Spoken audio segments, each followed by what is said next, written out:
But it sounds like in this case for Maersk, what you're really doing is you're providing an extra set of eyes and ears. You're not replacing crew.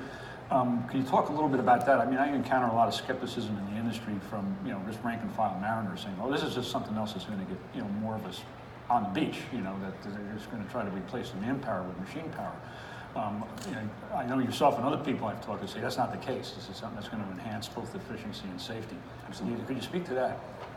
Yeah, no. So the mariner is very necessary going forward.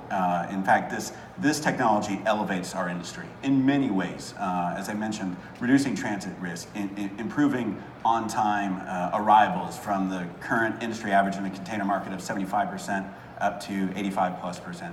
This is a technology that moves us into the 21st century, but it needs the experienced mariners in the loop. We're not taking away command of the vessel.